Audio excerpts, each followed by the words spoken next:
ଏବେ ଆମର ଆଧ୍ୟାତ୍ମିକ ଆଲୋଚନା ପର୍ଯ୍ୟାୟ। ଆଜିର ଆଲୋଚ୍ୟ ବିଷୟ ନିଷ୍ଠା, ଦ୍ୱିତୀୟ ଭାଗ। ନିଷ୍ଠା ବିଷୟରେ ଭାଇ ଅତି ସୁନ୍ଦର ଭାବରେ ଆଗରୁ ଆଲୋଚନା କରିଥିଲେ। ଆମ ଗହଣରେ ଅଛନ୍ତି এই ନିଷ୍ଠା ଦ୍ୱିତୀୟ ଭାଗକୁ ଆଲୋଚନା କରିବା ପାଇଁ ବରଗଡ଼ରୁ ଆମର ପୂଜ୍ୟ ସମ୍ମାନୀୟ ଚିତ୍ତ ଭାଇ। ଭାଇଙ୍କୁ ପ୍ରଣାମ। ଭାଇ ତାଙ୍କର ଆଲୋଚନା ଆରମ୍ଭ କରନ୍ତୁ। କରୁଣାମୟୀ ମା ପରମ ପ୍ରଭୁ ଶ୍ରୀ ଅରବିନ୍ଦ, ଆଜିର ଅନଲାଇନ ପାଠଚକ୍ର ଉପସ୍ଥିତ ସମସ୍ତ ମାତୃପ୍ରେମୀ ଭାଇ ବାପା ମାନଙ୍କୁ ମୋର ସାଦର ପ୍ରଣାମ। ବନ୍ଦେ ମାତରମ୍। ମାଙ୍କ କୃପାରୁ ଆମେ ପୁଣି ଥରେ ମାଙ୍କର ଅମୃତମୟ ବାଣୀ ଶୁଣିବାର ସୁଯୋଗ ଲାଭ କରୁଛୁ। ତେଣୁ ତାଙ୍କୁ ଅଶେଷ ଅଶେଷ କୃତଜ୍ଞତା ଜଣାଇବା। ମାଙ୍କର ଯେଉଁ ବାଣୀ ଗୁଡ଼ିକ ଯାହା ତାଙ୍କର ରଚନାବଳୀରେ ସଂଗୃହୀତ ହେଇଛି, ଏଗୁଡ଼ିକ ଅତି ସରଳ କିନ୍ତୁ ଗଭୀର ତାତ୍ପର୍ଯ୍ୟପୂର୍ଣ୍ଣ। ଏବଂ ପ୍ରକୃତରେ ମୁଁ ଅନୁଭବ କରିଛି, ସେ ଅନୁଭବ ବି ମୁଁ କରିନାହିଁ, ଯାହା ମାଙ୍କର କୃପା ଏବଂ ତାଙ୍କରି ସାମର୍ଥ୍ୟ ବଳରେ ଯେତିକି ବି ଅନୁଭବ କରିଛି, ଯେ ଏ ବାଣୀ ଗୁଡ଼ିକ ଅତି ସରଳ ମନେ ହେଲେ ହେଁ ଆମକୁ ଲାଗେ ବୁଝିଗଲା ପରି, କିନ୍ତୁ ଆମେ ପ୍ରକୃତରେ ତାର ସମୁଦାୟ ଅର୍ଥ ବୁଝି ନଥାଉ ଅନ୍ତତଃ ପ୍ରାରମ୍ଭିକ ଅବସ୍ଥାରେ। ତେଣୁ ଆମେ ଯେତେ ଅଧିକ ଚେତନା ସ୍ତରରେ ବିକଶିତ ହେଇ ଯାଉଥିବା, ଆମର ଚେତନା ଯେତେ ଅଧିକ ପରିପକ୍ୱ ହେଇ ଯାଉଥିବ, ଆମେ ସେତେ ଅଧିକ ମାଙ୍କର ବାଣୀର ଗଭୀର ମର୍ମ ଅଧିକରୁ ଅଧିକ ବୁଝିବାରେ ସମର୍ଥ ହେଉଥିବା। ସେଥିପାଇଁ କେବେ ବି ଭାବିବା ନାହିଁ ଯେ ଆମେ ସବୁ ବୁଝିଗଲେ ବୋଲି ଗର୍ବ କରିବା ନାହିଁ, ବରଂ ମାଙ୍କୁ ସବୁବେଳେ ପ୍ରାର୍ଥନା ଜଣାଇବା ଯେ ତାଙ୍କର ବାଣୀର ଯଥାର୍ଥ ମର୍ମ, ଗଭୀରରୁ ଗଭୀରତର ମର୍ମ ଆମ ଚେତନାରେ ସେ ଅଧିକରୁ ଅଧିକ ପ୍ରକାଶିତ କରନ୍ତୁ ଏବଂ ଆମକୁ ପରିଚାଳିତ କରନ୍ତୁ। ସବୁବେଳେ ପ୍ରାର୍ଥନାର ଭାବଟି, କୃତଜ୍ଞତାର ଭାବଟି ଆମର ଚେତନାରେ ସମ୍ମୁଖରେ ଅଗ୍ରଭାଗରେ ରହିଥିବା ଦରକାର। ତେବେ ଆଜିର ଆଲୋଚ୍ୟ ପ୍ରସଙ୍ଗ ତ ନିଷ୍ଠା, ଯାହା ଆମେ ଗତ ଅଧିବେଶନରେ ଆଲୋଚନା କରିଥିଲେ ଏବଂ ତାକୁ କଣ୍ଟିନ୍ୟୁ କରିବା।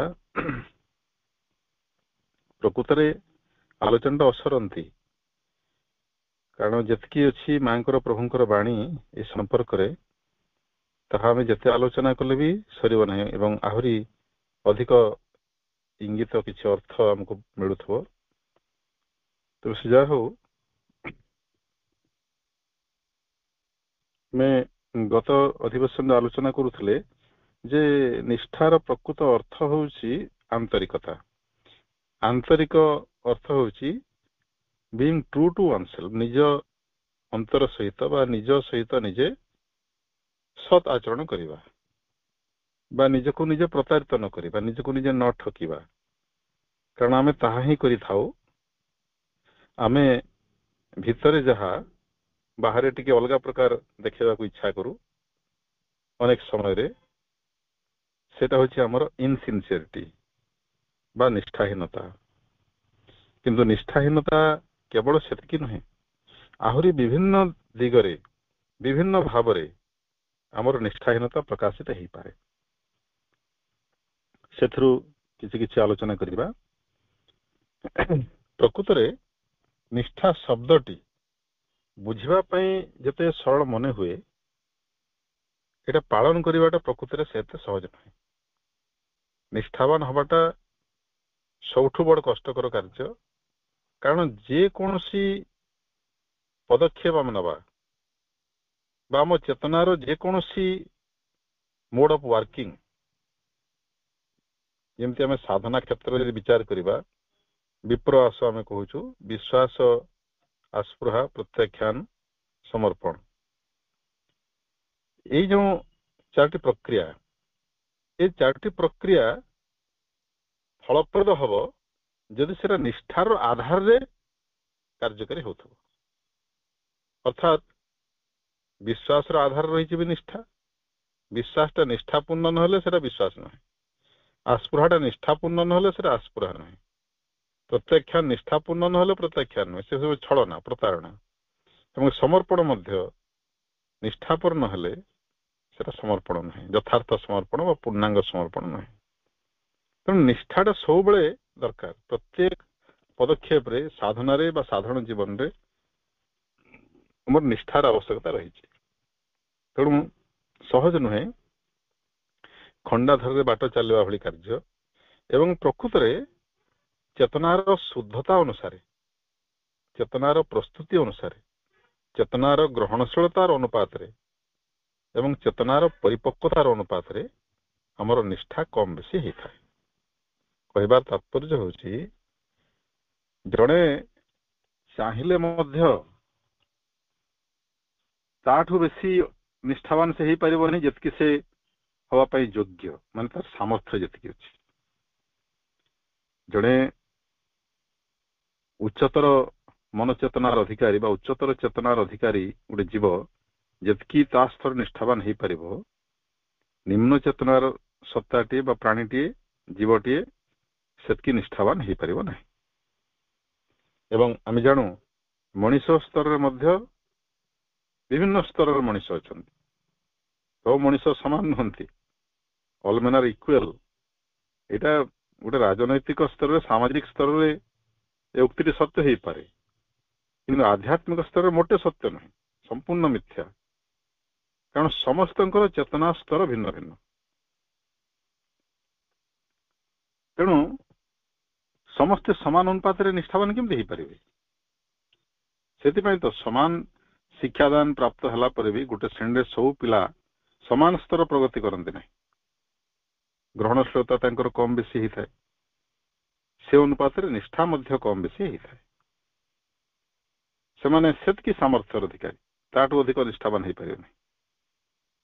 ତା ଅର୍ଥ ଏମିତି ମୋଟେ ନୁହେଁ ଯେ ଆମେ ତାକୁ ଗୋଟେ ପ୍ଲି ନେଇଯିବା, ଗୋଟେ ଲାଇସେନ୍ସ ଆକାରରେ ନେଇଯିବା ଏବଂ କହିବା ଯେ ମୁଁ ତ ଏତିକି ନିଷ୍ଠାବାନ ହେଇପାରିବି, ମୋର ତ ଅଧିକ ସାମର୍ଥ୍ୟ ନାହିଁ, ଆଉ ଅଧିକା କହିଲେ ମୁଁ କଣ କରିବି, ଏମିତି କହିଲା ହବ ନାହିଁ।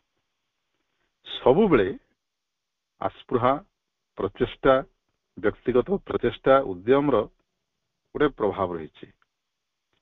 ଜଣେ ନିଜର ନିଷ୍ଠାକୁ ବଢେଇ ପାରେ ସାଧାରଣ ଅବସ୍ଥାରେ ବା ବିନା ପରିଶ୍ରମରେ, ସ୍ୱାଭାବିକ ଭାବରେ ସେ ଯେତିକି ନିଷ୍ଠାବାନ ହେଇପାରୁଛି, ଯଦି ଚେଷ୍ଟା କରିବ ତାହେଲେ ସେଟା ନିଶ୍ଚୟ ଅଧିକ ହବ, ଏପରିକି ବହୁଗୁଣିତ ହେଇପାରେ।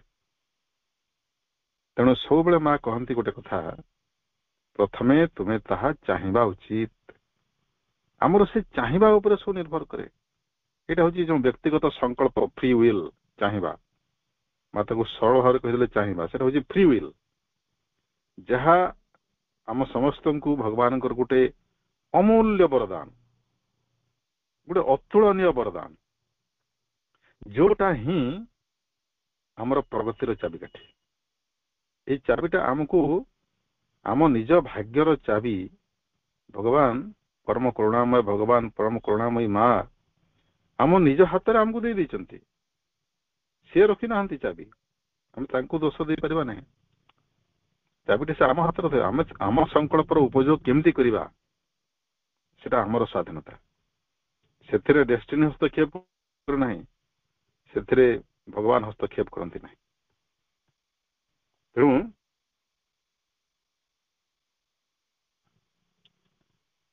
ଅବଶ୍ୟ ଜଣେ ଅତି ନିମ୍ନ ସ୍ତରର ମାନସ ଚେତନାର ମଣିଷଟିଏ ସେ ଗୋଟେ ଅଧିମାନ ସ୍ତରର ଜୀବର ନିଷ୍ଠା ପ୍ରକାଶିତ କରିପାରିବ ନା, ଏତେ ଚେତନା ସମ୍ଭବ ନୁହେଁ।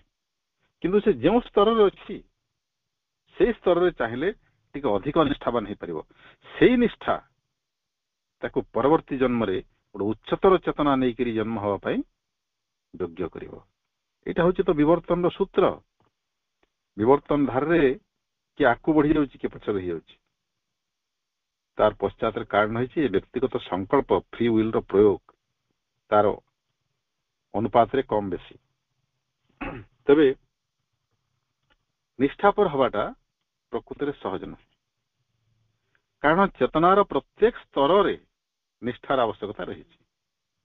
ଶରୀର ସ୍ତରରେ, ପ୍ରାଣ ସ୍ତରରେ, ମନ ସ୍ତରରେ। ଏବଂ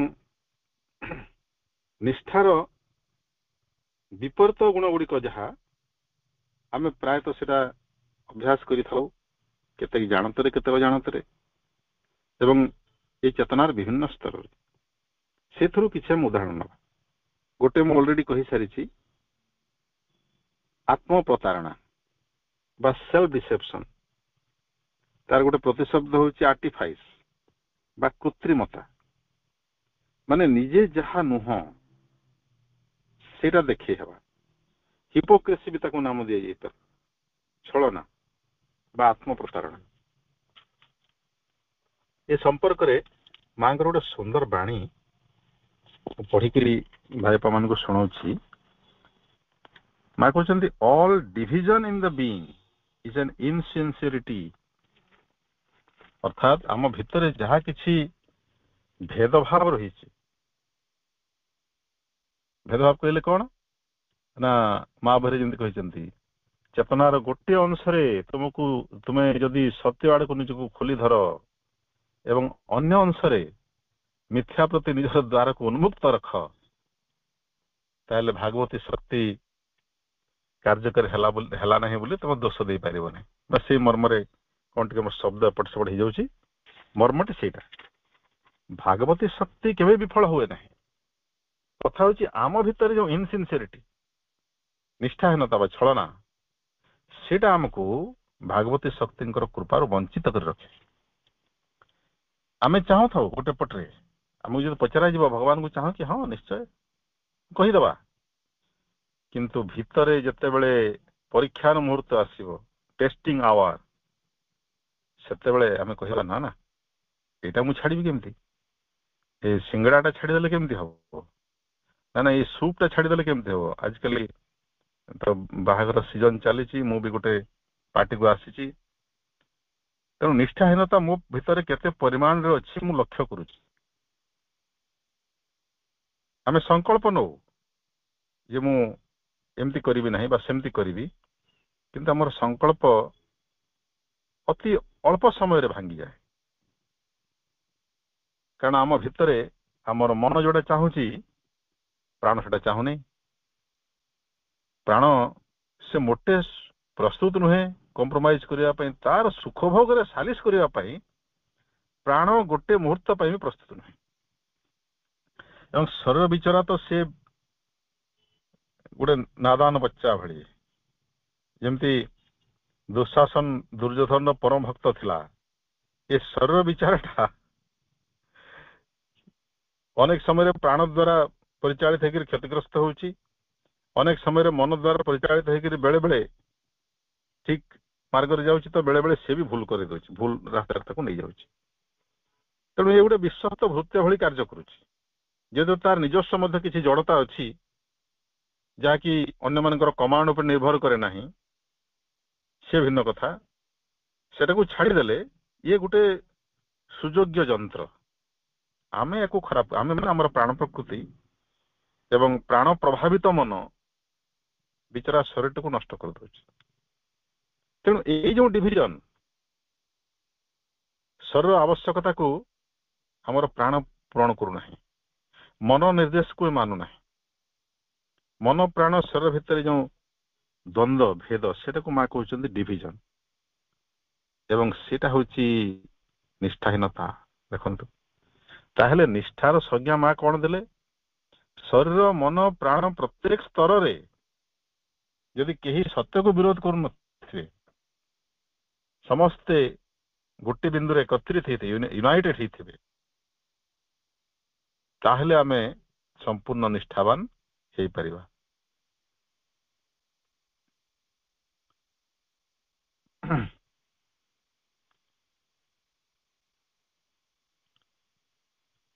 ତେଣୁ ମା କହିଲେ, allow nothing anywhere to deny the truth of your being, this is sincerity। ସୁନ୍ଦର ଭାବରେ ମା ସଂଜ୍ଞା ମଧ୍ୟ କରିଦେଲେ। ଦେଖନ୍ତୁ, ଏଇ ଧାଡିଟି ପଢିକରି ମୁଁ ଅନୁଭବ କରୁଛି ଯେ ମୁଁ ଯାହା ବୁଝିଲି ପ୍ରକୃତରେ ପୂର୍ବ ଧାଡିରୁ, ସେଇଟାକୁ ହିଁ ମା ପରବର୍ତ୍ତୀ ଧାଡି ଲେଖିଦେଇଛନ୍ତି।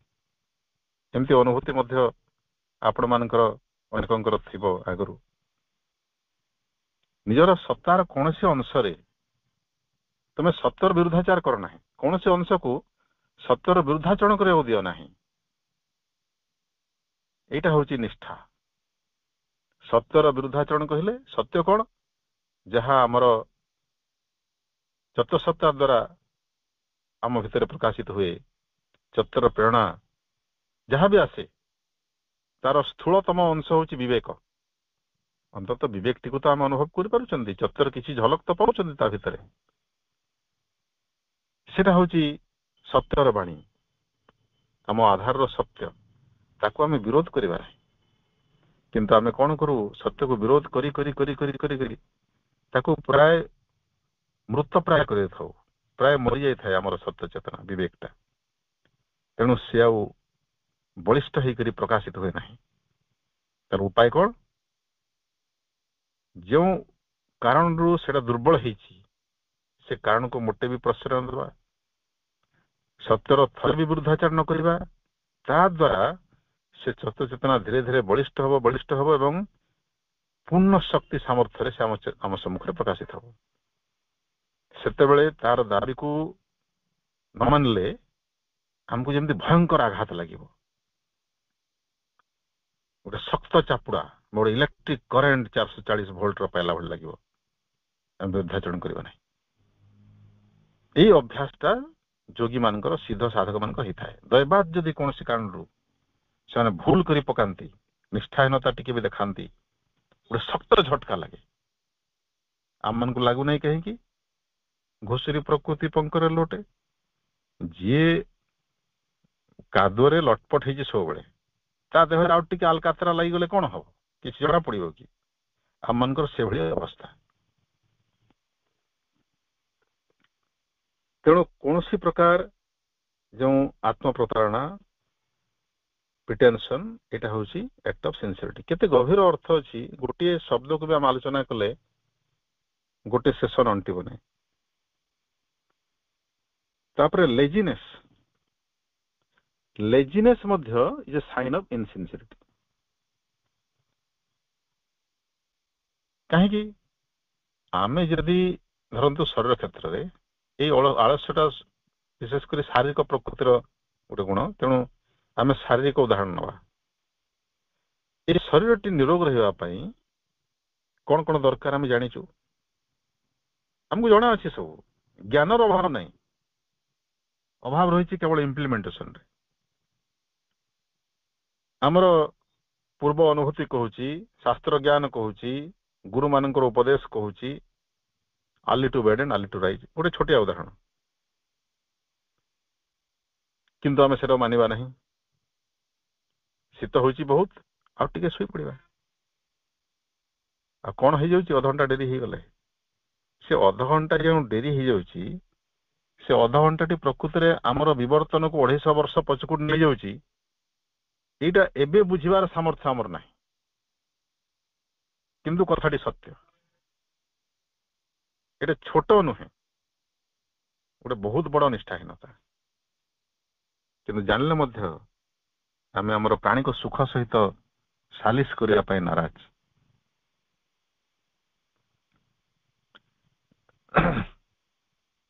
ଏବଂ ଏଇ ଯେଉଁ ଆଳସ୍ୟ, ଏଇଟା କେବଳ ଶାରୀରିକ ସ୍ତର ନୁହେଁ, ପ୍ରତ୍ୟେକ ସ୍ତରରେ ପ୍ରକାଶିତ ହେଇପାରେ।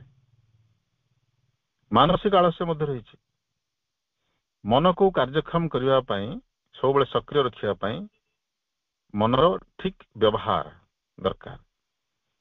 ଚିନ୍ତା, ଆକ୍ଟିଭ ମେଣ୍ଟାଲ ଆକ୍ଟିଭିଟି ଯେତିକି ଦରକାର, ସେତିକି ମେଡିଟେସନ ମଧ୍ୟ ଦରକାର। ଏବଂ ଉଭୟଥିରେ ଆମେ ଆଳସ୍ୟ ଦେଖାଉ। ଆମକୁ ଅଧିକ ଗଣିତ କଷିବା ପାଇଁ ବି ଅଳସୁଆ ଲାଗେ। ଆମର ସମ୍ବଲପୁରରେ ତାକୁ କଧରା ଲାଗ୍ସି ବୋଲି ଆମେ କହୁ, କଧରା ଲାଗ୍ସି। ଅଳସୁଆ ଶବ୍ଦଟି ପ୍ରକୃତରେ ସେ କଧରାର ସମତୁଲ ନୁହେଁ, ସେ ମିନିଂକୁ ପ୍ରକୃତରେ ଇଏ କମ୍ୟୁନିକେଟ କରିପାରୁନି। କଧରାଟା ଆପ୍ରୋପ୍ରିଏଟ ୱାର୍ଡ ଆମ ସମ୍ବଲପୁର ଭାଷାରେ। ଆମକୁ କଧରା ଲାଗ୍ସି ମାନେ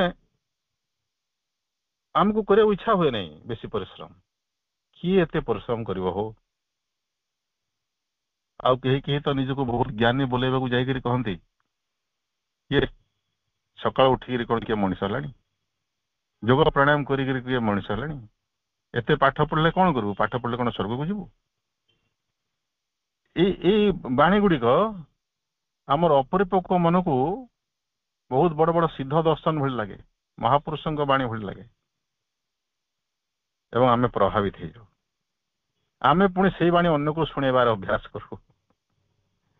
ଅବଶ୍ୟ ଏଇଟା ଗୋଟେ ଷ୍ଟେଜ, ଗୋଟେ ସମୟ ସୀମା ପର୍ଯ୍ୟନ୍ତ ଆସେ, ତାପରେ ଆମେ ତାକୁ ଅତିକ୍ରମ କରି ଯାଉ, ସେ ଭିନ୍ନ କଥା। ଏଇ ସବୁ ଗୋଟେ ଗୋଟେ ଆଳସ୍ୟର ଲକ୍ଷଣ। ସେପରି ଆମକୁ ଯେମିତି ଆକ୍ଟିଭ ମେଣ୍ଟାଲ ଆକ୍ଟିଭିଟି ବା ଆକ୍ଟିଭ ଡାଇନାମିକ ଆକ୍ଟିଭିଟିରେ ଯେମିତି ଏନଗେଜ ହେବା ପାଇଁ ଯେମିତି ଅଳସୁଆ ଲାଗେ, ସେମିତି ତାକୁ ରେଷ୍ଟ ଦେବା ପାଇଁ ଯେଉଁ ନୀରବ ମନର ଅଭ୍ୟାସ କହିବାକୁ କହିଛନ୍ତି, ମନର ନୀରବତାର ପ୍ରକୃତ ଅଭ୍ୟାସଟା ହେଉଛି ମେଡିଟେସନ, ଯୋଉଟାକି absence of thought। ମନଟା ଗୋଟେ ମୁକ୍ତ ଆକାଶ ଭଳି, ନୀଳ ଆକାଶ ଭଳି ସଫା ପରିଷ୍କାର ହେଇଥିବ, ଏବଂ ଗୋଟେ ଏପରି ପର୍ଯ୍ୟାୟ ଆସେ ଯେତେବେଳେ ଆମେ ନିଜର ସ୍ଥିତିକୁ ମଧ୍ୟ ଭୁଲି ଯାଉ, we forget ourselves। ସେଇ ଯେଉଁ କିଛି ମୁହୂର୍ତ୍ତ, ସେତିକିରେ ଯେଉଁ ବିଶ୍ରାମ, ଯେଉଁ ରିଜୁଭେନେସନ ଆମେ ଲାଭ କରୁ, ସେଟା ଅନେକ ଦିନର ଗଭୀର ନିଦ୍ରା ପରେ ବି ଆମେ ଲାଭ କରିପାରୁନା। ଯିଏ ସେ ଟେକ୍ନିକ ଜାଣିଥାଏ, ସେ ଅଳ୍ପ କିଛି ସମୟର, କିଛି ମିନିଟର ବିଶ୍ରାମ ମଧ୍ୟ 8-10 ଘଣ୍ଟାର ଗଭୀର ନିଦ୍ରାର ବିଶ୍ରାମର ଫଳ ପାଇପାରେ। ଶ୍ରୀମା ଆମେ ଜାଣୁ ତାଙ୍କର ଜୀବନ କାଳରେ ଆଶ୍ରମ ପରିଚାଳନା କରୁଥିବା ସମୟରେ ବହୁତ କମ ସମୟ ବିଶ୍ରାମ ନେଉଥିଲେ। କାହିଁକି? ତାଙ୍କର ଶରୀର କ୍ଷତିଗ୍ରସ୍ତ ହଉନଥିଲା ନିଦ୍ରା ଅଭାବରେ। ଆମର ତ କୋଉଦିନ ଦିନେ 8 ଘଣ୍ଟାରୁ ଟିକେ କମ ହେଇଗଲେ ଆମର ବହୁତ କିଛି ଏପଟ ସେପଟ ହେଇଯାଉଛି। କାରଣ ମା ଜାଣିଥିଲେ ସେ କଳାଟି, ଯାହାକୁ ଯୋଗୀମାନେ ଯୋଗ ନିଦ୍ରା କହନ୍ତି। ତାର ଅଭ୍ୟାସ, ଯେଉଁ ଥଟଲେସନେସ୍ ବା ମନକୁ ଶାନ୍ତ ନିରବ କରିବାର ଯେଉଁ ଅଭ୍ୟାସ, ସେଥିପାଇଁ ତ ଗୋଟେ ପ୍ରଚେଷ୍ଟା ଦରକାର ନା। ଯଦିଓ ସେଟା ମାନେ ପ୍ରାକ୍ଟିସ ଅଫ ଅନଡୁଇଂ, ଡୁଇଂ ସେଟା ପ୍ରାକ୍ଟିସ ନୁହେଁ, ଅନଡୁଇଂ ର ପ୍ରାକ୍ଟିସ, ତଥାପି କିଛି ତ ସଂକଳ୍ପ ଦରକାର, କିଛି ଅଭ୍ୟାସ ଦରକାର। କୌଣସି ପ୍ରକାର ସଂକଳ୍ପ ଯାହାକି ନିଜର ଚେତନାର ପରିବର୍ତ୍ତନ ପାଇଁ ବା ବିକାଶ ପାଇଁ ଆବଶ୍ୟକ, ତାହା କରିବା ପାଇଁ ମୋର ଚେତନା ପ୍ରସ୍ତୁତ ନୁହେଁ। ଏଇଟା ହେଉଛି ଅଳସୁଆମୀ। ପରିବର୍ତ୍ତନ ବିମୁଖତା, କୌଣସି ପ୍ରକାର ପରିବର୍ତ୍ତନ କିଏ ଏତେ କରୁଥିବ ହୋ, ଏଇ ଯେଉଁ ମନୋଭାବ, ଏଇଟା ହେଉଛି ଅଳସୁଆମୀ, ନିଷ୍ଠାହୀନତାର ଅନ୍ୟ ଗୋଟେ ପରିଚୟ। ଏପରିକି କୌଣସି କାର୍ଯ୍ୟରେ ଶିଥିଳତା, ସ୍ଲେକେନିଂ, ହଁ କରିବା ତ, ଏତେ ତରତର ହବା କଣ ଦରକାର, ସମୟ କଣ ପଳେଇ ଯାଉଛି, ସାରା ଜୀବନ ପରା ପଡିଛି, ସାରା ଜୀବନ ପଡିଛି କହି କହି କହି କହି ଜୀବନଟା କେତେବେଳେ ସରିଯାଏ ଆମେ ଜାଣିପାରୁନା, ଏବଂ ଯେତେବେଳେ ଜାଣୁ ସେତେବେଳେ ବହୁତ ଡେରି ହେଇଯାଇଥାଏ। ଜୀବର ଭଲ ମନ୍ଦ ବାଣୀ ମରଣ କାଳେ ତାହା ଜାଣେ। ମରଣ କାଳେ ଜାଣିଲେ ଆଉ କଣ ହବ? ହବ ଅବଶ୍ୟ କିଛି ହବ, ଯେ ଆମେ ଜାଣୁ ପ୍ରକୃତରେ ମୃତ୍ୟୁ ପୂର୍ବରୁ ଆମର ଚେତନାଟା ଯେଉଁଭଳି ଅବସ୍ଥାରେ ଥାଏ, ଯେତିକି ଗ୍ରହଣଶୀଳତା ଥାଏ, ସେ ଅନୁସାରେ ତାର ପରବର୍ତ୍ତୀ ଗତି ହୁଏ, ତାର ପରବର୍ତ୍ତୀ ଜନ୍ମ ସେ ଅବସ୍ଥାରୁ ଆରମ୍ଭ ହୁଏ, ତାର ଯାତ୍ରାଟା ସେଠୁ ଆରମ୍ଭ ହୁଏ। ତେଣୁ ସେ ଲାଷ୍ଟ ମୋମେଣ୍ଟଟା ପ୍ରକୃତରେ ଇମ୍ପୋର୍ଟାଣ୍ଟ। କିନ୍ତୁ ଯଦି ସେ ଜୀବନ ସାରା ସଚେତନତାର ଅଭ୍ୟାସ କରିଥାନ୍ତା, ସିନସିୟର ହେଇଥାନ୍ତା, ନିଷ୍ଠାବାନ ହେଇଥାନ୍ତା, ମୃତ୍ୟୁ ବେଳକୁ ନିଶ୍ଚୟ ଆଉ ଟିକେ ଅଧିକ ଉଚ୍ଚତର ଅବସ୍ଥାରେ ଥାନ୍ତା। ସେଥିପାଇଁ ତ ଭଗବାନ ପରମ କରୁଣାମୟ ପ୍ରକୃତରେ ଆମକୁ ସେ ମୃତ୍ୟୁ ବେଳେ ସେ ଜ୍ଞାନଟା ଦିଅନ୍ତି, ଯେ କଣ କଣ ଆମେ ଠିକ କରିଛୁ, କଣ କଣ ଭୁଲ କରିଛୁ। ଯିଏ ଟିକେ ସଚେତନ ଥିବ, ଅଭ୍ୟାସ କରିଥିବ ସାଧାରଣ ଜୀବନରେ, ସେ ସଂକଳ୍ପଟିକୁ ବଜାୟ ରଖିବ ମୃତ୍ୟୁ ପୂର୍ବରୁ, ତଦନୁଯାୟୀ ତାର ପରବର୍ତ୍ତୀ ଜନ୍ମ ହବ। ଆଉ ଯିଏ ସଚେତନ ନୁହେଁ, ଯେ ଅଭ୍ୟାସ କରିନାହିଁ, ମୃତ୍ୟୁ ବେଳେ ବି ତାର ସେ ସଂକଳ୍ପ ମନେ ପଡିବ ନାହିଁ। ତେଣୁ ପୁନରପି ଜନ୍ମ ପୁନରପି ମରଣ, ସେ ଯୋଉ ଅବସ୍ଥାରେ ଥିବ ସେ ଅବସ୍ଥାରେ ପୁଣି ଜନ୍ମ ହବ, ପୁଣି ଘାଣ୍ଟି ହବ। ଏଇଟା ହଉଛି ପାର୍ଥକ୍ୟ। ତେଣୁ ସ୍ଲେକେନି ବା ଶିଥିଳତା, ୟାକୁ ଆମେ କୌଣସି ସ୍ତରରେ, କୌଣସି ମୁହୂର୍ତ୍ତକ ପାଇଁ ମଧ୍ୟ ଆମେ ପ୍ରଶ୍ରୟ ଦେବା ନାହିଁ। ପ୍ରକୃତରେ ତାର ଚେତନାର ସୂକ୍ଷ୍ମ ବିଜ୍ଞାନଟି ହେଉଛି ଯାହାକୁ ଆମେ ପ୍ରଶ୍ରୟ ଦେଉ, ଯାହାକୁ ଅଭ୍ୟାସ କରୁ, ସେଟା ପରବର୍ତ୍ତୀ ଥର ଅଧିକ ଶକ୍ତିଶାଳୀ ହେଇକିରି ଆସେ। ଯେଉଁମାନେ କହନ୍ତି ଯାହା ତୁମର ଭୋଗ କରିବାର ଇଚ୍ଛା ଅଛି ଭୋଗି ନିଅ, ଭୋଗି ଦେଲେ ଶେଷରେ ସବୁ ଦୁର୍ବଳ ହେଇଯିବ, ଆଉ ଆସିବ ନାହିଁ। କେତେ ଇଚ୍ଛା ହବ ମାଂସ ଖାଇବା ପାଇଁ, ଖାଇଦିଅ ଯେତିକି ଇଚ୍ଛା ହଉଛି, ତାପରେ ଗୋଟେ ଷ୍ଟେଜ ଆସିବ ଆଉ ଇଚ୍ଛା ହବନି। ମୋର ବିନମ୍ର ଅନୁରୋଧ, ଯେଉଁମାନେ ଅନୁଭବୀ ଯେ ଏହାର ସତ୍ୟତା ଉପସ୍ଥାପନ କରନ୍ତୁ ବା ନିଜ ଭିତରେ ଅନୁଭବ କରନ୍ତୁ, କେତେବେଳେ କହିବେ ସୁଯୋଗ ମିଳିଲେ ଏହାର ସତ୍ୟତା କେତେ ଦୂର।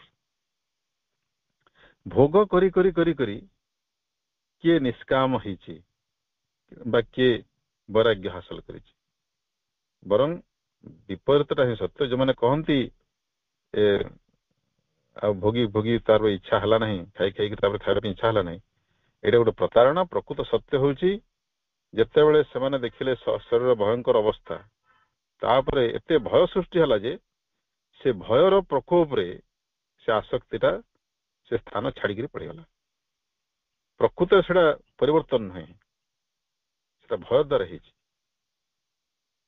ସେଇ ଲୋଭ ଉପରେ ବା କୌଣସି ସେଇ ରିପୁ ଉପରେ ବିଜୟ ହାସଲ ହେଇନାହିଁ, ଯଥାର୍ଥ ପରିବର୍ତ୍ତନ ହେଇନାହିଁ। ପୁନର୍ବାର ସେଟା ଆସିବ। କିନ୍ତୁ ଜଣେ ଯଦି ସଂକଳ୍ପକୁ ପ୍ରୟୋଗ କରି ଭଗବାନଙ୍କର ଶକ୍ତିର ସାହାଯ୍ୟ ନେଇକରି ତାର ଊର୍ଦ୍ଧ୍ୱକୁ ଯାଇଥିବ, ତାହେଲେ ସେଟା ପୁନର୍ବାର ସ୍ପର୍ଶ କରିବ ନାହିଁ। ତେଣୁ କୌଣସି ପ୍ରକାର ଶିଥିଳତାକୁ ଆମେ ପ୍ରଶ୍ରୟ ଦେବା ନାହିଁ। ତାପରେ ଆଉ ଗୋଟେ ନିଷ୍ଠାହୀନତାର ପରିଚୟ ହେଉଛି ବା କହୁଛନ୍ତି ସେଲଫିଶନେସ୍, ସ୍ୱାର୍ଥପରତା। ଏଇଟା କେମିତି ନିଷ୍ଠାହୀନତା ସହିତ ସମ୍ବନ୍ଧିତ? ସ୍ୱାର୍ଥପର ହେବାର ପ୍ରକୃତ ରହସ୍ୟଟି ହେଉଛି ଯେ ଆମେ ନିଜକୁ ଜାଣୁନା। ନିଜକୁ ଜାଣିବାର ଅର୍ଥ କ'ଣ? ଯେତେବେଳେ ଆମେ ନିଜକୁ ଜାଣିବା, ପ୍ରକୃତରେ ଅନୁଭବ କରିବା ଯେ ପର ବୋଲି କେହି ନାହାନ୍ତି, ଆମେ ସମସ୍ତେ ଏକ। ଆମେ ସମସ୍ତେ ଏକ। ମାଙ୍କର ବିଭିନ୍ନ ଅଂଶ, ମାଙ୍କର ଶରୀର ବା ତାଙ୍କର ସାମଗ୍ରିକ ଚେତନାର ବିଭିନ୍ନ ଅଂଶ, ଆମେ ତାଙ୍କ ଭିତରେ ହିଁ ଅଛୁ। ତାହେଲେ କିଏ ଆମର ପର? ଆମେ କାହା ପାଇଁ ସ୍ୱାର୍ଥପର ହେବା? ସ୍ୱାର୍ଥପର ହେବାର ଅର୍ଥ ହେଉଛି ନିଜ ପର ଭେଦ। ଆମେ ନିଜ ପାଇଁ ସ୍ୱାର୍ଥପର ହଉ, ପରକୁ ଅବହେଳା କରୁ।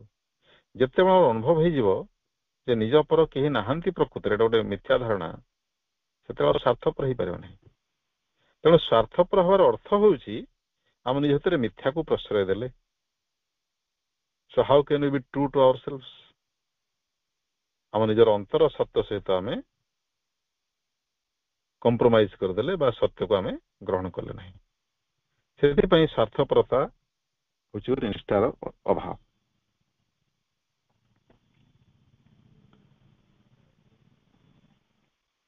ତାପରେ ସମୟ ପ୍ରାୟ ଶେଷ ଆସୁଛି। ମୁଁ ଯେଉଁ ବ୍ୟକ୍ତିଗତ ପ୍ରଚେଷ୍ଟା, ଆସ୍ପୃହା ପ୍ରତ୍ୟାଖ୍ୟାନ ସମର୍ପଣ, ଏହାର ପ୍ରତ୍ୟେକ ସ୍ତରରେ କେମିତି ଆମେ ନିଷ୍ଠା ଅଭ୍ୟାସ କରିବା ବା ନିଷ୍ଠାର ଆବଶ୍ୟକତା ରହିଛି ପ୍ରତ୍ୟେକ ସ୍ତରରେ, ଏ ବିଷୟରେ କହିକରି ଶେଷ କରିବି।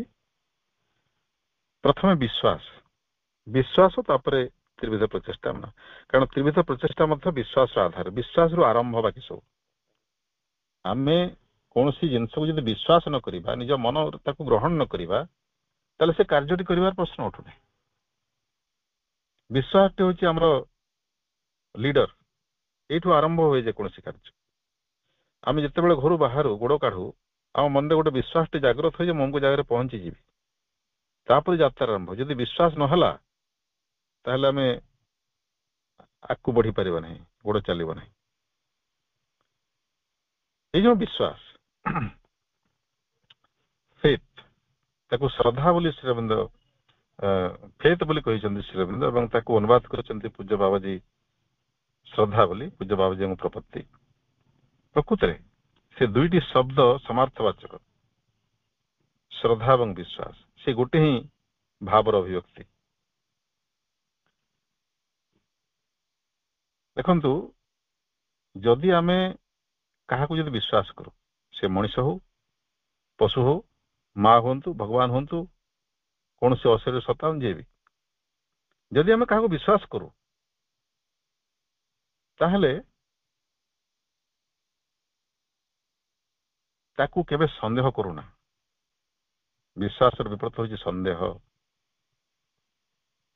ତେଣୁ ବିଶ୍ୱାସରେ ନିଷ୍ଠା, ସିନସିୟରିଟି ଇନ୍ ଫେଥ୍, ତାର ଅର୍ଥ ହେଉଛି ଯାହାକୁ ବିଶ୍ୱାସ କରିବା ତାକୁ କେବେ ହେଲେ ମୁହୂର୍ତ୍ତକ ପାଇଁ ବି କସ୍ମିନ୍ କାଳେ ସନ୍ଦେହ କରିବା ନାହିଁ। ଏଇ ଗୁଣଟି ପ୍ରକୃତରେ ଭକ୍ତି ଯୋଗରେ, ଭକ୍ତି ମାର୍ଗୀ ମାନଙ୍କର ବହୁତ ପ୍ରବଳ ଥାଏ। ତାଙ୍କ ଭିତରେ ସନ୍ଦେହ ମୋଟେ ନଥାଏ। ସେଥିପାଇଁ ସେମାନେ ବହୁତ ଶୀଘ୍ର ସମର୍ପଣ ଅଭ୍ୟାସ କରିପାରନ୍ତି ଏବଂ ବହୁତ ଶୀଘ୍ର ତାର ଫଳ ଲାଭ ମଧ୍ୟ କରନ୍ତି। ଯୋଉଠି ସନ୍ଦେହ ନାହିଁ, ଗୋଟେ ଛୋଟ ଉଦାହରଣ ମୁଁ ଦେବି। ଏଠି ମୁଁ ସବୁଥର ବି କହେ ଯେ ସେ ଯୋଉ ଗୌରୁଣୀ ଗପଟା, ପଣ୍ଡିତ ମହାଶୟ 40-50 ବର୍ଷ ଧରି ଭାଷଣ ଦେଇ ଆସୁଥିଲେ, ଭଗବାନଙ୍କର ନାମ ନେଇ ଲୋକେ ଭବସାଗର ପାରି ହେଇଯାଆନ୍ତି, ବିଷ୍ଣୁଙ୍କ ନାମ ନେଇ ଭବସାଗର ପାର ହେଇଯିବ, ଏଠି ସେ କହୁଥିଲେ। କିନ୍ତୁ ସେଥିରେ ତାଙ୍କର ବିଶ୍ୱାସ ନଥିଲା। ଯଦି ବିଶ୍ୱାସ ଥାନ୍ତା ତାହେଲେ ଗୌରୁଣୀ ଯେତେବେଳେ କହିଲା ମୁଁ ଚାଲି ଚାଲିକରି ନଈ ପାର ହେଇଗଲି ବୋଲି, ସେଥିରେ ସେ ସନ୍ଦେହ କରିନଥାନ୍ତେ। କାରଣ ସେଇ କଥା ତ ସେ କହିଛନ୍ତି, ସେଟା ସେ ଗୌରୁଣୀ କରି ଦେଖାଇଲେ ସେ ସନ୍ଦେହ କରିବାର କଣ ଅଛି? କିନ୍ତୁ ସେ ସନ୍ଦେହ କଲେ, ଅର୍ଥାତ୍ ତାଙ୍କ ନିଜ ଭିତରେ ସନ୍ଦେହ ଥିଲା। ସେ ଯାହା କହୁଛନ୍ତି ତାର ସତ୍ୟତା ଉପରେ ସନ୍ଦେହ ଥିଲା। ତାହେଲେ କହିବାର ଲାଭ କଣ? पोथी पढ़ पढ़ जुग मुआ पंडित भया न कोई, ढाई अक्षर प्रेम का पढ़े सो पंडित हो। कौन लाभ? सारा जीवन मु बही पढ़ली, सारा जीवन ज्ञान चर्चा कली, सारा जीवन अन्य को ज्ञान बांटली, कही देउ थई पर को बुद्धि न देसई घर। पंडित केते कांदी थिबे से दिन, निजको धिक्कार करथिबे। दरकार थिला से धिक्कार करिबा। परवर्ती जन्म रे तांकर चेतना निश्चय टिके विकसित होइतबो, से निश्चय टिके अधिक निष्ठावान होइतबे। किंतु गौरुणी देखंतु केते शुद्ध सरल विश्वास। थरुटिए मात्र से शुणिछि पंडितଙ୍କ पाखरु जे भगवान को नाम नहीं लोग भवसागर पार होचंती। ता परदिन से तो सबुदिन सकाळे पंडित को क्षीर देवा पे आसे, नई पार हेकरी डंगारे आसे। दिन नाउरिया अभाव से आसी पारला नहीं, तेणु पंडित महाशय ताकू टिके व्यंग कला भली कहले कथा। से दिन ठू कानी रे गंठी पकईदेला। अरे बढ़िया कथा, तो भगवान को ना नहीं करी भवसागर पार होचंती, छोटिया नईटे मोर कौन करिवो? दृढ़ विश्वास, अटल विश्वास, शुद्ध विश्वास, से विश्वास पराकाष्ठा ताकू वास्तव सामर्थ्य देदेला। नईरे बुड़लानी एवं से किसी आश्चर्य हुए नहीं। ये साधारण कथा, भगवान जहाँ को रखिंट नई किए ताकू बुड़े पार। तेणु से गुरुत्व भी देना। देखु साधारण सत्य बोली ग्रहण कर विश्वास। तेणु माँ कहते गोटे सुंदर बाणी अच्छी फेथ संपर्क में, people do not know how powerful faith is, faith works miracle. विश्वास शक्ति केते मनुष्य माने प्रकृत में जानते नहीं। विश्वास चमत्कार साधन करि पारे। तापर आस्पृहार निष्ठा, सिंसियरिटी इन एस्पिरेशन। जो क्लूटी हमको प्रभु देइछंती, आस्पृहा हवा उचित, सदा जाग्रत, अविराम, अविच्छिन्न, एटा होची से सिंसियरिटी। आस्पृहाटा गोटे दीप भली, ताको आमे सब समय जळे रखिया दरकार। नियमित भाव ताको घृत दउथवा दरकार, इंधन दउथवा दरकार। ताको बाहर पवन फवन झटकारु बंचे रखिया दरकार। आस्पृहार दीपटी केवे जेमती लिभि न जाए। आमे प्रकृति रे पूजा पार्वण जो अखंड दीप जालुचु, एटा होची से अखंड आस्पृहार गोटे प्रतीक, स्थूल प्रतीक। किंतु प्रकृत दीपटी भितर जळुची, ताको आमे लिभेइ देबा कथा नहीं, सेटाको गार्ड करबा कथा, विजिलेंट रहबा कथा। किंतु आमे ताको भूली जाउछु, दीपटी जळे देई काम सरी गला। ନବରାତ୍ରରେ କଣ ନା ମୁଁ ଅଖଣ୍ଡ ସ୍ଥାପନା କରିଛି। କି ଅଖଣ୍ଡ? 9 ଦିନ ପାଇଁ ସେ ଅନ୍ତରର ଯେଉଁ ଆସ୍ପୃହା ମାଙ୍କ ପ୍ରତି, ଦିବ୍ୟ ଜନନୀ ଜଗତ ଜନନୀ ମା ଦୁର୍ଗାଙ୍କ ପ୍ରତି, ସେ ଆସ୍ପୃହାର ଦୀପଟି 9 ଦିନ ପାଇଁ ତମକୁ ଜଳେଇବାର ଅଛି। 9 ଦିନ ପାଇଁ ଯଦି ଅଭ୍ୟାସ କରିଦବ ତାହେଲେ ସାରା ବର୍ଷ ପାଇଁ ସେ ଜଳିବ। ଏଇ ନିଷ୍ଠା, ଏଇ ଅଖଣ୍ଡ ନିଷ୍ଠା ତମଠାରୁ ଆମଠାରୁ ଆଶା କରାଯାଉଛି। କିନ୍ତୁ ସେଟା ନ କରିକିରି ଆମେ ନିଜେ ବି ଯାଉନାହାନ୍ତି, ବ୍ରାହ୍ମଣକୁ ପଇସା ଦେଲେ ଦୀପଟେ ମୋ ପାଇଁ ଜାଳିଦବ। କି ବିକୃତି! ତାର ଅର୍ଥ ମୁଁ ମୋଟେ ଏମିତି କହୁନାହିଁ ଯେ ଆମେ ଦୀପ ହବ କିଛି ଜାଣିବା ନାହିଁ, ପୂଜା ପାର୍ବଣ ଏସବୁ କର୍ମକାଣ୍ଡକୁ ଆମେ ବୟକଟ କରିବା, ମୋଟେ ନୁହେଁ। ସ୍ଥୂଳ ପ୍ରତୀକ ଗୁଡିକର ମଧ୍ୟ ଆବଶ୍ୟକତା ରହିଛି, ମାନେ ସହାୟକ ଏବଂ ପରିବେଶ ଗଠନ କରନ୍ତି, କିନ୍ତୁ ତାଙ୍କର ଭୂମିକା ସେତିକି। କିନ୍ତୁ ପ୍ରକୃତ ଯେଉଁ ଆନ୍ତରିକ ସାଧନା, ଆମକୁ ସେଇଟା ଅଭ୍ୟାସ କରିବାକୁ ପଡିବ। ସ୍ଥୂଳ ପ୍ରତୀକରେ ସୀମିତ ରହିକରି ଆମେ ଅନ୍ତର ପ୍ରକ୍ରିୟାକୁ ସମ୍ପୂର୍ଣ୍ଣ ଭୁଲିଗଲେ ଏଇଟା ହଉଛି ଆଧ୍ୟାତ୍ମିକତାର ଅବକ୍ଷୟ ଭାରତ ବର୍ଷରେ, ଯୋଉଥିପାଇଁ ଗୋଟେ ନବଜାଗରଣ, ଗୋଟେ ନିରାଶାର ଆବଶ୍ୟକତା ରହିଛି। ସେଥିପାଇଁ ପ୍ରଭୁ ଲେଖିଲେ ରିନାସା ଇନ୍ ଇଣ୍ଡିଆ ସମ୍ପର୍କରେ। ତେବେ ଏଇଟା ହଉଛି ବିଶ୍ୱାସରେ ନିଷ୍ଠା, କ୍ଷମା କରିବେ ଆସ୍ପୃହାର ନିଷ୍ଠା। ଆସ୍ପୃହାଟି ଯେମିତି କେବେ ହେଲେ ଭାଙ୍ଗି ନଯାଏ। ଆମେ କଣ କରୁ, ଗୋଟେ ସଂକଳ୍ପ ଯେତେବେଳେ କରୁ, କିଛି ଦିନ ପାଇଁ ଆମେ ନିଷ୍ଠା ଦେଖାଉ, କିନ୍ତୁ ଧୀରେ ଧୀରେ ଧୀରେ ଧୀରେ ଶିଥିଳ ହେଇଯାଏ। ତାପରେ କେବେ ହେଲା କେବେ ନହେଲା, ତାପରେ ଧୀରେ ଧୀରେ ଭୁଲିଯାଉ। ସେଥିପାଇଁ ପୁରାତନ ଯୋଗୀ ମାନେ ଏଇ ଯୋଗ ଅଭ୍ୟାସ ଗୁଡିକ, ଯୋଗ ଭିତ୍ତିକ ଅଭ୍ୟାସ ଗୁଡିକ ଫିକ୍ସ ଟାଇମରେ କରିବା ପାଇଁ କହିଥାନ୍ତି। ଫିକ୍ସ ଟାଇମ, କାରଣ ସମୟ ଅନୁସାରେ ଆମର ଯେହେତୁ ସବୁ ଚକ୍ରାକାରରେ ଘୁରୁଛି, ନିର୍ଦ୍ଦିଷ୍ଟ ସମୟରେ ଗୋଟେ ନିର୍ଦ୍ଦିଷ୍ଟ କାର୍ଯ୍ୟ କରିବା ପାଇଁ ଆମର ଶରୀରଟି ପ୍ରସ୍ତୁତ ହେଇଯାଏ, ମନ ପ୍ରାଣ ବି ସେଥିରେ ସହଯୋଗ କରନ୍ତି। ସେଥିପାଇଁ ଟାଇମ ଇଜ ଇମ୍ପୋର୍ଟାଣ୍ଟ। ରେଗୁଲାରିଟି ସେଥିରୁ ଜାତ ହେଲା, ପଙ୍କ୍ଚୁଆଲିଟି, ରେଗୁଲାରିଟି। ଏଥିପାଇଁ ଏଗୁଡିକର ଆବଶ୍ୟକତା ରହିଛି ଆମର ଆସ୍ପୃହାକୁ ମେଣ୍ଟେନ କରିବା ପାଇଁ, ବଜାୟ ରଖିବା ପାଇଁ। ଜଣେ ପ୍ରସିଦ୍ଧ ଯୋଗୀଙ୍କର କଥା ମନେ ପଡୁଛି ଏ ସମ୍ପର୍କରେ। ମୁଁ ତରତର ହେବି ନାହିଁ, ମତେ ଲାଗୁଛି ଭିତରୁ ଯେ କେମିତି ସବୁଗୁଡା ସାରିବାକୁ ପଡିବ। ବରଂ ମାଙ୍କୁ ପ୍ରାର୍ଥନା କରୁ ସବୁ ନ ସରିଲେ ବରଂ ନ ସରୁ, କିନ୍ତୁ ସ୍କିପ୍ କରି ଯିବାଟା ଠିକ ହବ ନାହିଁ। କ୍ଷମା ଚାହୁଁଛି ଅପାଭାଇ ମାନଙ୍କୁ। ତେବେ ଗୋଟେ ଉଦାହରଣ ମନେ ପଡୁଛି। ଜଣେ ବହୁତ ବଡ ସାଧକ ଯୋଗୀ ମତେ କଥାଟି କହିଥିଲେ, ଜଣେ ସାଧକଙ୍କ ସମ୍ପର୍କରେ। ତାଙ୍କୁ ତାଙ୍କର ଶିଷ୍ୟ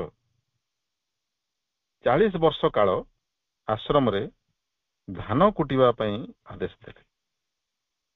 40 ବର୍ଷ କାଳ ଧାନ କୁଟିବା ପାଇଁ ଆଦେଶ। ତାଙ୍କର ନାଁଟା ମୁଁ ଭୁଲି ଯାଉଛି। ପ୍ରକୃତରେ ଏଇ ରିମେମ୍ବରିଂ ଦ ନେମ୍ସ, ନାଁ ଗୁଡାକ ମନେ ରଖିବା ଏଇ ଦିଗରେ ମୋର ମାନେ ବହୁତ ଅସାମର୍ଥ୍ୟ ରହିଛି, ମୁଁ ସ୍ୱୀକାର କରୁଛି।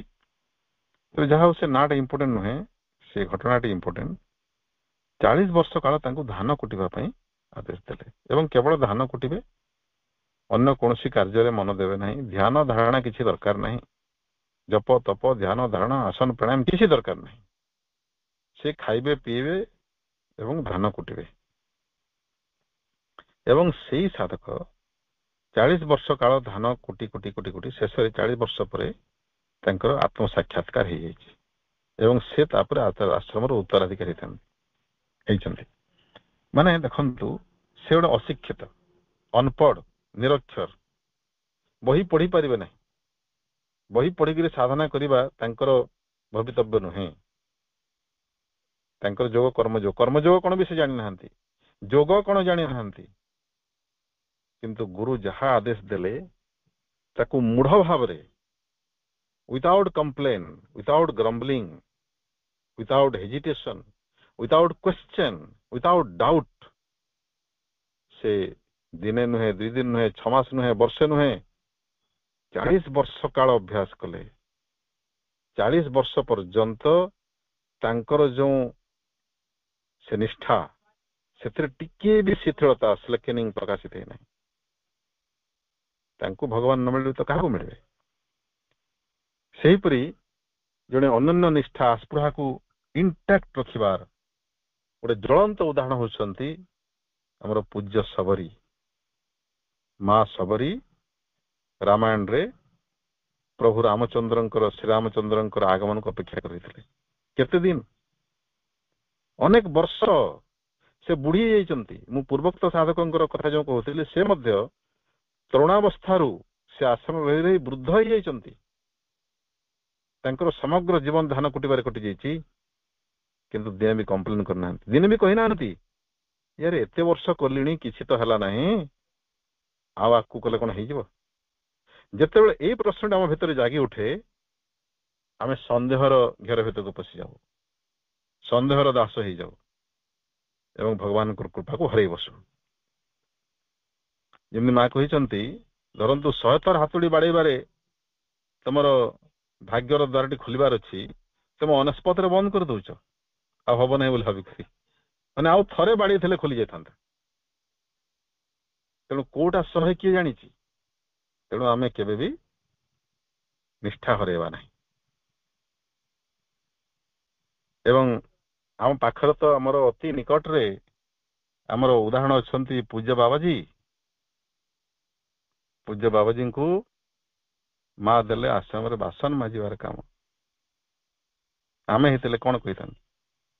ମୁଁ ଜଣେ ଏତିକି ବଡ ବକ୍ତା, ମୁଁ ଜଣେ ଏତିକି ବଡ ଡାକ୍ତର, ମୁଁ ଜଣେ ଏତିକି ବଡ ଯୋଗୀ, ମୁଁ ଜଣେ ଏତେ ବଡ ଉଚ୍ଚ ଶିକ୍ଷିତ ପଦସ୍ଥ ଅଧ୍ୟାପକ, ମୁଁ ଜଣେ ଏତେ ବଡ ଓକିଲ ଇତ୍ୟାଦି ପଦମର୍ଯ୍ୟାଦାର ଗାରିମାର ଅନ୍ଧ ହେଇକରି ଆମେ ଭଗବାନଙ୍କ ଆଦେଶକୁ ଠୁକରେଇ ଦେଇଥାନ୍ତେ। କିନ୍ତୁ ପୂଜ୍ୟ ବାବାଜୀ ସାଦରେ ଗ୍ରହଣ କଲେ। ଏଇଟା ହଉଛି ନିଷ୍ଠା। ଏବଂ ବର୍ଷେ ନୁହେଁ, 2 ବର୍ଷ ନୁହେଁ, ତାଙ୍କର ଅନ୍ତିମ ସମୟ ପର୍ଯ୍ୟନ୍ତ ପୂଜ୍ୟ ବାବାଜୀ ମାଙ୍କର ଆଦେଶକୁ ନିଷ୍ଠାପୂର୍ଣ୍ଣ ଭାବରେ ପାଳନ କରିଛନ୍ତି। ସମସ୍ତ ସାଧକ ତାଙ୍କର ପାଦ ଛୁଇଁ ପ୍ରଣାମ କରୁଥିଲେ, ପୂଜ୍ୟ ବାବାଜୀଙ୍କୁ ସମ୍ମାନ ଦଉଥିଲେ। ପ୍ରକୃତରେ ପୂଜ୍ୟ ବାବାଜୀ ଥିଲେ ସମସ୍ତଙ୍କର ନମସ୍ୟ। କିନ୍ତୁ କେବେ ବି ସେ ନିଜକୁ ଅନ୍ୟମାନଠାରୁ ବଡ ବୋଲି ଭାବି ନାହାନ୍ତି। ବିନମ୍ରତାର ଚରମ ଉଦାହରଣ ହେଉଛନ୍ତି ପୂଜ୍ୟ ବାବାଜୀ। ଏବଂ ମାଙ୍କର ଆଦେଶକୁ ଅକ୍ଷର ଅକ୍ଷର ପାଳନ କରିବାର ଯେଉଁ ନିଜ ଭିତରେ ଦୃଢ ସଂକଳ୍ପ, ନିଷ୍ଠା, ଗୋଟେ ମୁହୂର୍ତ୍ତକ ପାଇଁ ବି ସେ ନିଷ୍ଠାରୁ ବିଚ୍ୟୁତ ହେଇନାହାନ୍ତି, ନିଜର ଆସ୍ପୃହାରୁ ବିଚ୍ୟୁତ ହେଇନାହାନ୍ତି। এইটা হচ্ছে ସିନସିୟରିଟି ଇନ୍ ଆସ୍ପିରେସନ୍, ଆସ୍ପୃହାରେ ନିଷ୍ଠା। ତେଣୁ ଏସବୁ ଆମକୁ ଜୀବନରେ ଅଭ୍ୟାସ କରିବାକୁ ପଡିବ। ମୁଁ କ୍ଷମା ଚାହୁଁଛି, ମୁଁ କହୁଛି ବୋଲି କଦାପି ଆପଣମାନେ ଭାବିବେ ନାହିଁ ଯେ ମୁଁ ଏସବୁ କରିପାରୁଛି ବୋଲି। ମାଙ୍କ କୃପାରୁ ଯେତିକି ବୁଝିବା ପାଇଁ ସମର୍ଥ ହେଲି ଆପଣଙ୍କ ପାଖରେ ଉପସ୍ଥାପନ କରୁଛି। ଆପଣମାନଙ୍କ ସମସ୍ତଙ୍କ ହୃଦୟରେ ଅଧିଷ୍ଠିତ ଦିବ୍ୟଜନଙ୍କ ପ୍ରତି ଏଇଟା ମୋର ବିନମ୍ର ଶ୍ରଦ୍ଧାଞ୍ଜଳି। ମାଙ୍କର କୃପା ସମସ୍ତଙ୍କୁ ଆମକୁ ପ୍ରାପ୍ତ ହଉ। ଆମେ ସମସ୍ତେ ମାଙ୍କର ସନ୍ତାନ, କେହି ଉଚ୍ଚ ନିଚ ନୁହନ୍ତି, କେହି ଆଗରେ ପଛରେ ନୁହନ୍ତି। ମୁଁ ଆଉ ଥରେ ବି ଏ ପ୍ରସଙ୍ଗର ଅନୁରୋଧ କରିଦେଉଛି, ମୋତେ କଦାପି ପୂଜ୍ୟ ସମାନାସ୍ପଦ ବୋଲି ସମ୍ବୋଧନ କରିବେ ନାହିଁ। ଆପଣମାନଙ୍କ ଭଳି ମୁଁ ବି ଜଣେ ଜିଜ୍ଞାସୁ, ମାତୃପ୍ରେମୀ ଏବଂ ଆପଣମାନଙ୍କ ସମସ୍ତଙ୍କ ସହିତ ଏକ। କେହି ଏଥିରେ ସାନ ବଡ ନାହାନ୍ତି, କେହି ଅଧିକ ଯୋଗ୍ୟ ନୁହନ୍ତି, ସମ୍ମାନୀୟ ନୁହନ୍ତି। ଆମେ ସମସ୍ତେ ମାଙ୍କର ସନ୍ତାନ, ଆମେ ସମସ୍ତେ ଏକ। ତେଣୁ ପୁନର୍ବାର ମୁଁ ସମସ୍ତଙ୍କ ପାଇଁ ମାଙ୍କ ପାଖରେ ପ୍ରାର୍ଥନା କରୁଛି, ଆମମାନଙ୍କ ହୃଦୟରେ ନିଷ୍ଠା ଆହୁରି ବଳଶାଳୀ ହଉ। ଆମ ଜୀବନରେ ଆମର ନିଷ୍ଠା ହିଁ ଆମର ସାଧନାର ରକ୍ଷା କବଚ ହଉ।